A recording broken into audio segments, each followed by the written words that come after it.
Hai, selamat pagi Baders. Perkenalkan, saya Dahna Marta, Technical Analyst BRI DS. Pagi ini saya akan mengulas saham mentari terupdate 17 Juni 2021.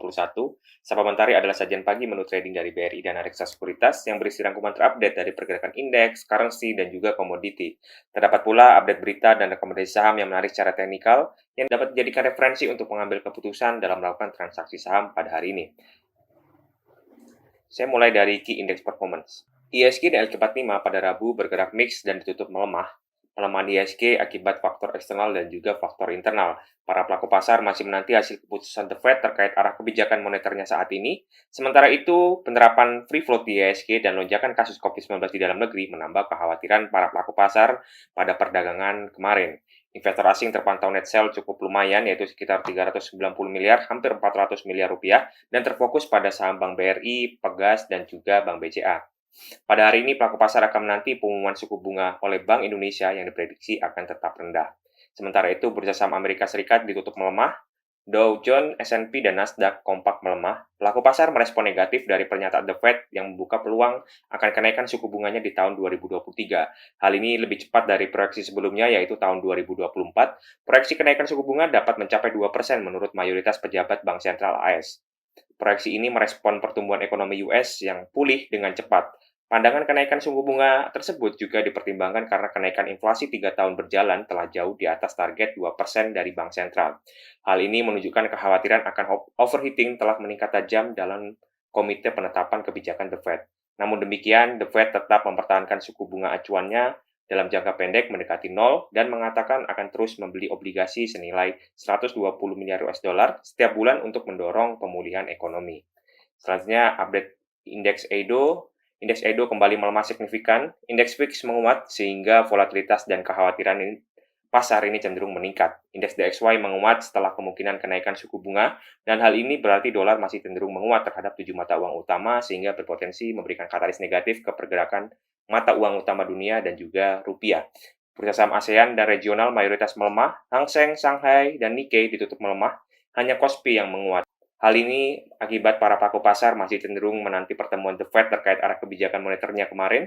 Selain itu, lonjakan kasus COVID-19 di Asia dan juga ketegangan antara China dengan negara G7 yang berencana menghadang China dari praktek ekonomi non-pasar dan juga pelanggaran HAM terhadap aktivis pro-demokrasi Hong Kong ini membuat market Asia bergerak di zona negatif. Selanjutnya, update currency and bond yield.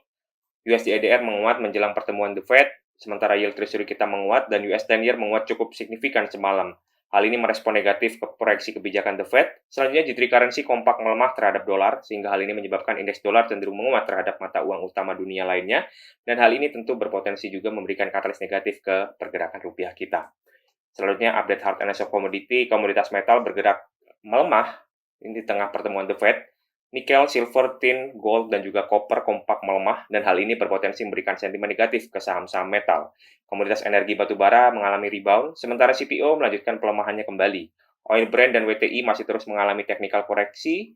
Pergerakan coal yang positif ini berpotensi memberikan sentimen positif ke pergerakan saham emiten coal pada hari ini. Selanjutnya, update dari tim equity research kami. Ada Krakatau Steel. Pada kuartal 1 2021, Kras berhasil mencetak laba bersih sebesar 321 miliar rupiah dibandingkan kuartal 1 2020 ini sebesar 326 miliar rupiah. Sementara EBITDA dilaporkan bertumbuh sebesar 77% menjadi 758 miliar rupiah dibandingkan kuartal 1 2020 ini sebesar 429 miliar rupiah. Pertumbuhan ini didorong oleh kenaikan penjualan sebesar 56% menjadi 6,9 triliun rupiah. Untuk tahun ini, Kras menargetkan pendapatan dapat mencapai 28 triliun rupiah atau bertumbuh sekitar 43% melalui strategi peluncuran produk hilir kepada konsumen agar penyerapan produk baja dalam negeri ini dapat terus meningkat. Selanjutnya update dari CTRA. CTRA berhasil membukukan marketing sales sebesar 2,8 triliun rupiah atau naik 89% secara year on year, di mana realisasi tersebut sesuai dengan target 2021 yang ditetapkan sebesar 5,87 triliun rupiah. Dengan perolehan tersebut, CTRA telah merealisasikan 47,7% dari target marketing sales, dan pertumbuhan ini didukung adanya kebijakan pelonggaran PPN ditanggung pemerintah yang ada sejak Maret bulan lalu.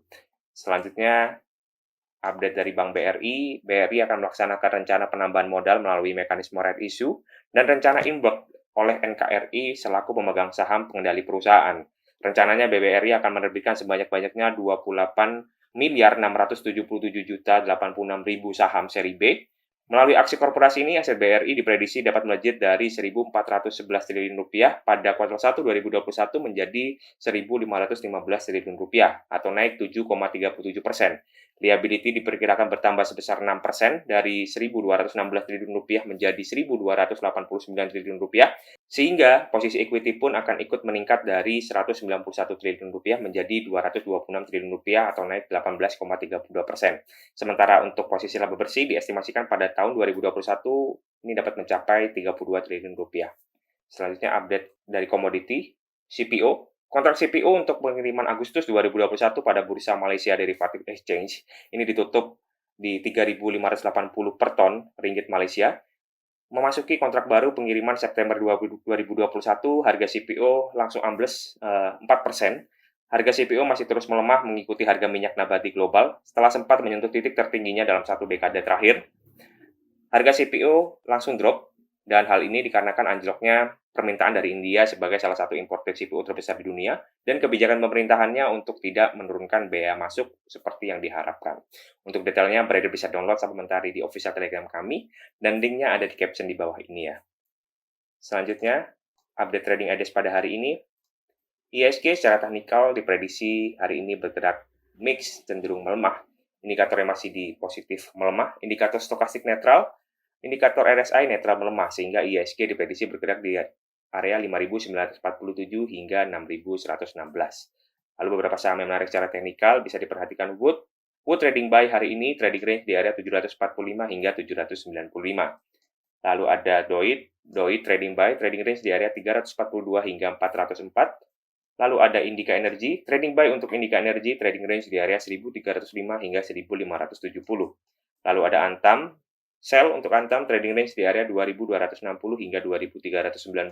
Dan yang terakhir ada LSIP sell, trading range di area 1.080 hingga 1.155. Selanjutnya, update stock pick pada hari ini. Untuk rekomendasi trade yang memiliki rentang waktu hold position kurang lebih 30 hari dan jika ada tanda bintang itu berarti rekomendasi baru, kita mempertahankan ITMG, TINS, UNTR, dan juga SOC. Sementara untuk swing trade yang memiliki rentang waktu hold position kurang lebih 3-10 hari, kita pertahankan Wood, Indica Energy, dan kita baru saja menambahkan INKP untuk rekomendasi buy, target price di area 10.000 dan stop loss di area 7.900. Potentially dia double bottom. Selanjutnya untuk rekomendasi day trade pada hari ini, terdapat 15 saham, 6 saham diantaranya rekomendasi buy dan sisanya rekomendasi sell. Di antaranya ada Wood, Indica Energy, PTBA, Doit, hingga MTDL, MPMX, dan juga SMBR. Demikian ulasan supplementary pada pagi hari ini. Jangan lupa like, subscribe, dan komen ya traders agar informasi ini sampai ke seluruh investor pasar modal Indonesia. Terima kasih dan happy trading traders!